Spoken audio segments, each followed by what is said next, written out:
औज़ुबिल्लाहि मिनश्शैतानिर्रजीम बिस्मिल्लाहिर्रहमानिर्रहीम। आप देख रहे हैं वजदान मन की बात हारून रशीद के साथ। मेरा जो आज का मौजू है वो है इमरान खान साहब के लिए एक मौजूदा सूरत हाल में पैगाम।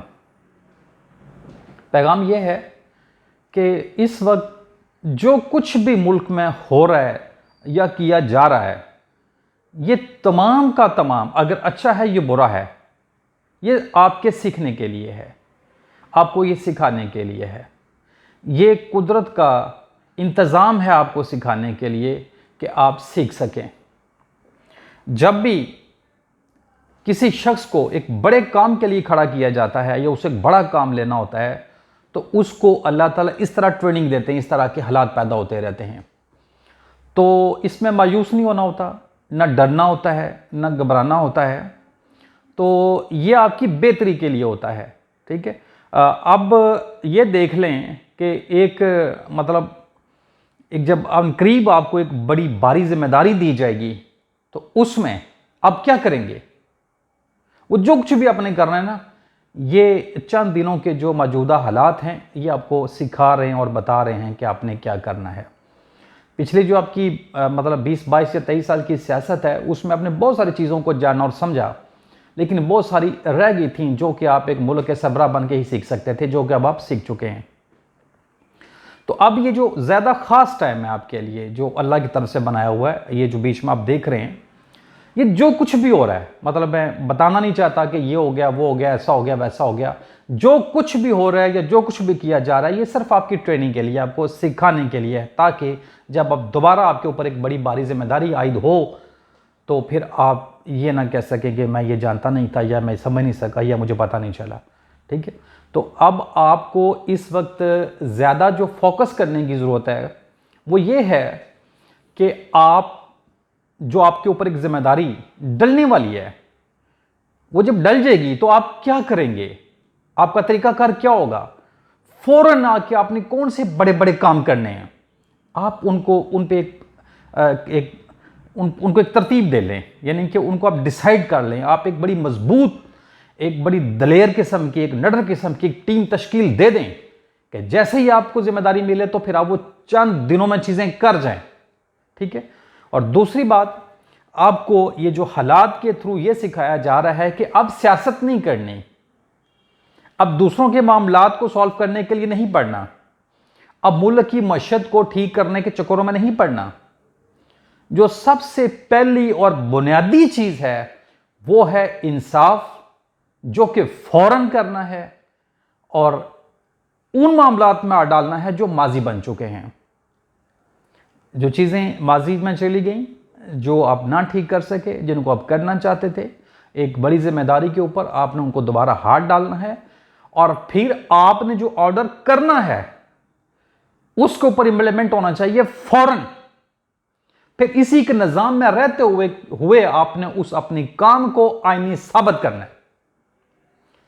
ठीक है। इससे यह होगा कि आपका जो फ्यूचर है, मुस्तकबिल है, वो खुद ब खुद ही सीधा होना शुरू हो जाएगा और आपका जो निजाम है वो भी खुद ब खुद भी बदलना शुरू हो जाएगा। ठीक है। इसमें मैं ज़्यादा बात खोल के नहीं बता सकता। मुख्तसर ये है कि हालात जिस तरह के भी हैं, जैसे भी हैं, वो अच्छे हैं या बुरे हैं, ये सब आप एहतमाम किया हुआ है कुदरत का आपको सिखाने के लिए, इसलिए कि अनकरीब आपके ऊपर एक बड़ी भारी जिम्मेदारी आयद होने वाली है और उसमें आपको सियासत नहीं करनी, उसमें आपको माशरा ठीक नहीं करनी, दूसरों के मामलात सॉल्व करने के लिए नहीं जाना। ठीक है।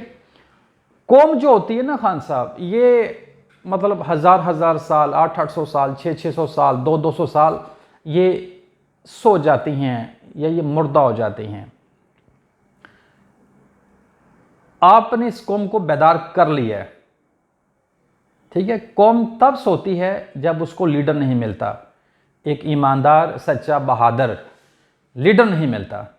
जब लीडर मिलता है तो उसका पहला काम ही होता है कौम को बेदार करना, जगाना। कौम जाग जाती है, जो कि आप 2012 में आपने जगा दिया था। यानी कि जब आपने सियासत स्टार्ट की तो आपको ज़्यादा टाइम नहीं लगा कौम को बेदार करने में, आपने कौम को बेदार कर लिया। 2012 में 100% कौम जाग चुकी थी, बेदार हो चुकी थी।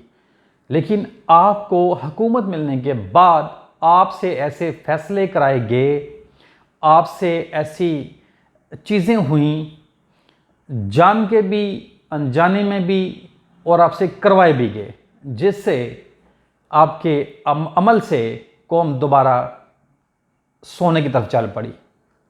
ठीक है, कौम यानी कि मायूस हो गई। वो भी जैसे पहले हुक्मरानों से मायूस होकर सो जाती थी, इसी तरह वो आपसे भी मायूस होकर सो रही थी। ठीक है, लेकिन अल्लाह को तो कुछ और ही मंजूर था। प्लान तो अल्लाह ताला करता है, चाल तो अल्लाह ताला चलता है। आपकी जो ईमानदारी है, आपकी जो बहादुरी है, आपकी जो सच्चाई है, ये एक बुनियादी एक चीज़ होती है किसी भी इंसान के अंदर, ये एक बुनियादी रिक्वायरमेंट होती है किसी भी इंसान के अंदर, जो कि आपके अंदर मौजूद थी। तो फिर अल्लाह ने आपको, मतलब पहले जब आप नाकाम हो गए तो आप जानबूझ के नहीं हुए, आपको किया गया। ठीक है, कोई बात नहीं। आपकी ईमानदारी, आपकी सच्चाई, आपकी बहादुरी, ये कुदरत को बड़ी अजीज होती हैं ये चीज़ें। तो फिर आपको अल्लाह ताला ने पहले मकाम से हटाया एक बड़े मकाम के लिए, एक बड़ी जिम्मेदारी देने के लिए। ठीक है, तो सोती कौम को दोबारा अल्लाह ने बेदार कर लिया आपके वसीले से। ठीक है, तो अब कौम दोबारा जाग गई है। आपने कोई ऐसा काम नहीं करना, कोई ऐसी बात नहीं करनी, कोई ऐसी हरकत नहीं करनी कि ये कौम फिर दोबारा सो जाए। कौम अब बेदार हो चुकी हुई है। पहले भी आपको जो लोग आपके पीछे खड़े हुए थे, वो सिर्फ एक ही बात थी, एहतसाब। एहतसाब एहतसाब जिस तरीके से आपने करना चाहा वैसे तो हो ही नहीं सकता ना। ठीक है, एहतसाब जिस तरीके से आपने करना चाहा वैसा नहीं हो सकता। आप इस चीज का मुशाहिदा कर चुके हैं। तो अब वैसी सूरत हाल नहीं है, अब सूरत हाल बदल रही है। ठीक है, अब आपने सिर्फ ये एग्री करना है, आपने ये कमिटमेंट करनी है कि हां मैं अब एहतसाब करूंगा, डंडी पट्टी करूंगा, मैं इस कौम को सोने नहीं दूंगा। अगर एहतसाब ना हुआ कौम फिर सो जाएगी, मायूस हो जाएगी आपसे। ठीक है, तो जो मैं एक बात कर रहा हूं, जो मैं एक चीज देख रहा हूं, वो ये है कि इनकलाब तो आना ही आना है, वो तो आना ही आना है। ठीक है, तो फिलहाल जितने भी इनकलाबी हैं वो सारे आपकी तरफ देख रहे हैं। तो वो आप अपनी अहमियत को समझें मौजूदा हालात में। मैं इस पर यह तीसरी वीडियो बना रहा हूं। मौजूदा सियासी सूरत हाल में मुल्क की जो हालात हैं, जो नशेबो फराज चल रहे हैं, उसमें आप अपनी अहमियत को, अपनी हैसियत को जाने पहचाने और बड़ी दलेरी के साथ, बड़ी बहादुरी के साथ आप एहतसाब करने के लिए अपने आप को खड़ा कर लें। अगर आप एहतसाब ना कर सके तो कौम सो जाएगी। आपकी जो जिम्मेदारी है वो सिर्फ है कड़ा एहतसाब। पहली चीज है कड़ा एहतसाब। ठीक है, कड़ा एहतसाब जब आप ये कमिटमेंट कर लेंगे तो आपको ये जिम्मेदारी मिल जाएगी। फिर उसके बाद आप सियासत नहीं करेंगे, आप आइन और कानून नहीं खेलेंगे।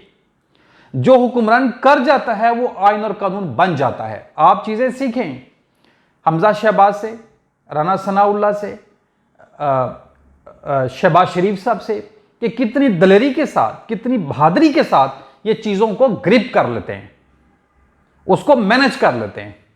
अब देख लें कि उनकी बड़ी कमजोर बुनियादों पे हुकूमत है, बड़ी कमजोर बुनियादों पे हुकूमत है, लेकिन देख लें कि उनकी बहादुरी, उनकी ताकत, उनकी हिम्मत, कि वो किसी भी मामले को हिलने नहीं देते। तो ये आपको सिखाने के लिए है। ठीक है, जितना आप पहले पावर से आए थे, अगर आप जितनी ये लोग हिम्मत, ताकत और कुव्वत दिखाते ना, अगर आप इससे आधी भी दिखा देते ना, तो मामला हो जाने थे। आपने कामयाब हो जाना था, एहतसाब हो जाना था, हमने एक कौम बन जाना था, हमने अपनी मंजिल की तरफ चल पड़ना था, हमने ट्रैक पे चल पड़ना था ना। तो चलो कोई बात नहीं।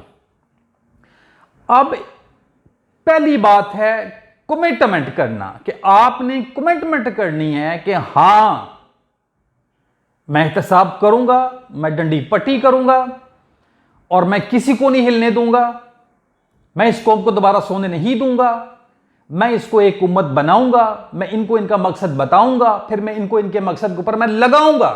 ये कमिटमेंट कर लेते हैं ना, तो एक जो बड़ी भारी जिम्मेदारी है वो अनकरीब आप पे डाल दी जाएगी। ठीक है, तो पहले आप स्टडी कर लें, गौर फिक्र कर लें, नताइज अखज़ कर लें, ठीक है, एक तरीकाकार बना लें कि आपने क्या चीज़ करनी है, पहले क्या बाद में, कितनी देर में करनी है। ठीक है, आपके पास ज़्यादा टाइम नहीं होगा। ठीक है, इक्तसाबी अमल को आप 1 साल से 6 महीने पे नहीं लेके जा सकते, 6 महीने से साल पे नहीं लेके जा सकते, ये आपने चंद दिनों में कर जाना है। ठीक है, और एक आपको गुर बता दूं, वो हुक्मरान नहीं होता जिसका डर और खौफ ना हो। तो सबसे पहले जो बात है, अपना डर, अपना खौफ, रौब, दबदबा, ये किसी भी हुक्मरान की निशानी होती है। ठीक है, इस निशाने से खुद को महरूम मत करना।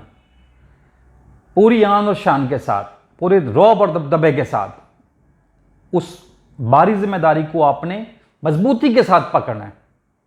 और जो चीज़ आपके ऊपर फर्ज हो चुकी है वो है एहतसाब। पहला स्टेप एहतसाब है, इसको नज़रअंदाज नहीं करना। अगर आप ये कमिटमेंट कर लेते हैं तो इस जिम्मेदारी के आप अहल हैं।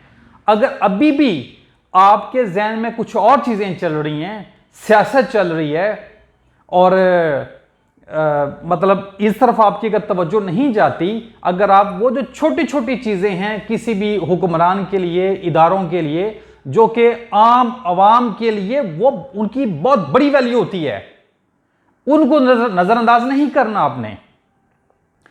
उनको अगर आपने नज़रअंदाज कर दिया तो समझ लें कि आपने कौम को मायूस कर लिया। जो छोटी छोटी मतलब जैसे साहिवाल का वाक़या हुआ ना, तो वो मतलब एक छोटी चीज़ थी आपके लिए। जैसे मॉडल टाउन का वाक़या हुआ है, ये एक छोटी चीज़ थी। पेशावर स्कूल का वाक़या हुआ है, ये एक छोटी चीज़ थी। जैसे ये मोटरवे के वाक़या हुआ है, ये एक छोटी चीज़ थी। जैसे इस्लामाबाद पे वाक़या हुआ है, आपके लिए छोटी चीज़ें नहीं। यही असल और बुनियाद होती है किसी भी हुक्मरान के लिए। पहली आजमाइश ये होती है, ये वो चीज़ें होती हैं जहां कोई भी हुक्मरान अगर डट जाए तो वो बहुत मजबूत हो जाता है, वो बहुत ताकतवर हो जाता है, बड़ा पावरफुल हो जाता है। फिर लोग उसे घबराना शुरू कर देते हैं, डरना शुरू कर देते हैं। फिर कोई भी किसी का अलाकार नहीं बनता, फिर जो हुक्मरान कहता है वो होता है। ठीक है, अगर ये चीजें ना हुक्मरान कर सके तो अवाम और हुक्मरान का बहुत ज्यादा फासला आ जाता है। ठीक है, तो बाकी चीजें बाद में। मुआशरत आपने नहीं ठीक करनी, ये खुद ब खुद ही ठीक होगी, मुल्क खुद ब खुद ही तरक्की करेगा। आपने इसको लाइन पे डालने के लिए, एक कौम बनाने के लिए, एक उम्मत बनाने के लिए, इनको इनका मकसद बता के उस पर लगाने के लिए जो सबसे पहली और बुनियादी चीज है वो एहतसाब है। यह आप ज़हन बना लें। यह आप कमिटमेंट जब कर लेंगे तो फिर मैं आपको कह रहा हूं कि ये जिम्मेदारी के आप अहल हो जाएंगे। जब आप ये जिम्मेदारी उठा लेंगे फिर आपने कुछ भी नहीं करना, कहीं नहीं जाना, यहां आपने डट के खड़े होना है। वो कोई ऐसा काम नहीं करना जिससे आप और अवाम का रिश्ता कमजोर हो, टूट जाए। आप जैसे ही आप आएंगे, इस वक्त आप जो कुछ भी कर रहे हैं या आपकी जमात जो कुछ भी कर रही है, इसमें आपको बड़ा प्लान करके आपसे छोटी छोटी चीजें कराई जाएंगी, पर्चे की दिए जाएंगे, फिर उसके बाद हुकूमत में आने के बाद आपको ब्लैकमेल किया जाएगा, मुख्तलिफ चीजों से आपको ब्लैकमेल किया जाएगा। लेकिन जैसे ही आप आए तो आपका एक दबदबा, एक रोब ऐसा हो कि कहीं किसी भी जगह पे किसी बंदे की जुर्रत ना हो आपके साथ बात करने की। जो आप कहें वो हो, और ये लंबा ना हो। ये ना हो कि आप मशवरा करें वजीर कानून से, वो आपको कुछ बताए, बाकी आपको कुछ बताएं, वो जा रहा है वहां कुछ हो रहा है, इधर कुछ हो रहा है, फिर आप वो बातें कौम को बताएं। कौम को आपको कुछ भी बताने की जरूरत नहीं है। ठीक है, जितने भी सरकारी महकमे हैं, जितनी भी ब्यूरोक्रेसी है, इनके बारे में अवाम को, कौम को आपको कुछ भी बताने की जरूरत नहीं। हम सब जानते हैं, सारी कौम जानती है। मसला यह था, आपने कहा था मैंने ठीक कर लेना है, और आपने ये कहा था मुझे यकीन है कि अल्लाह ने मुझे एक मौका देना, और फिर मैंने कहा हाल क्या करूंगा। तो अगर आप भी आके ये कहें जी हाथ बांधे हुए हैं, हाँ, हमारे हाथ में कुछ नहीं है, वो ऐसा नहीं हो रहा, वो वैसा नहीं हो रहा, तो फिर आपने किस बात का दावा किया था। चलें, ये तो बातें होगी माजी, ये तो गुजर गया। अब आपने बड़े करीब से चीजें सीख ली हैं। अब आप कमिटमेंट दे दें कि हां मैं ये चीजें डंडी पट्टी करूंगा और मैं इस पे ज्यादा लंबा टाइम नहीं लगाऊंगा, ठीक है, तो आप फिर आपको ये जिम्मेदारी मिल जाएगी और फिर आपने वो चीजें करके साबित करनी है। एहतसाब। तो याद रखिएगा, अब सियासत से बात बहुत ऊपर जा चुकी है, अब सियासत नहीं करनी, ठीक है। ये हालात आपको चीख चीख के बता रहे हैं कि अब सियासत नहीं करनी। इस वक्त आप जो लॉन्ग मार्च की बात कर रहे हैं और आपके साथ जो हो रहा है ये आईनी और सियासी नहीं है, ना ये जमहूरी है। तो आप भी आइन, जमहूरियत और सियासत इससे बालातर हो जाएं, ठीक है। तो मकसद ये नहीं होता कि आप आते ये कहें जी कि मैं हाई कोर्ट को नहीं मानता, मैं सुप्रीम कोर्ट की नहीं मानता, मैं आईने पाकिस्तान को नहीं मानता। नहीं, हुक्मरान वो होता है जो एक अमल करे और उसकी जो लॉ मिनिस्ट्री है वो बताए कि हां ये अपने लॉ के मुताबिक ही है, ठीक है। इतनी पावरफुल होना चाहिए एक वजीर आजम, एक हुक्मरान, कि वो जो करे उसकी जो टीम है उसको आइन और कानून के मुताबिक दिखाए और बताए। तो मुझे उम्मीद है बात जो दोस्त सुन रहे हो, देख रहे हो, उनको भी समझ आ गई होगी। और अब जो एक बड़ी बारी जिम्मेदारी लेने के लिए खान साहब जदोजहद कर रहे हैं, जो कि वो बहुत करीब है, और उनको भी ये बातें समझ आ रही होंगी और उनको भी इस वक्त फैसला इस वक्त आपने करना है, ठीक है। इस वक्त आपने टीम बना देनी है, बजाय कि आप जलसे जुलूस में, नारे मारने में, तकरीरें करने में ज्यादा टाइम लगाएं। इस वक्त आप एक मजबूत टीम बना दें, ठीक है। पहले कमिटमेंट कर लें कड़े एहतसाब की कि मैं आते एहतसाब शुरू करूंगा, और फिर उसके लिए एक टीम तश्कील दे दें, और जो कुछ भी आपने करना है उसका अभी ही एक प्रोग्राम आप तरतीब दे दें। यह आपके लिए बहुत आसान होगा। तो आप तमाम देखने सुनने वालों का बहुत शुक्रिया। अगर आपको वीडियो अच्छी लगे तो इसको लाइक और शेयर करें। तो जो चैनल है हमारा वजदान, इसको सब्सक्राइब कर लें। अस्सलाम वालेकुम रहमतुल्लाहि व बरकातुहू।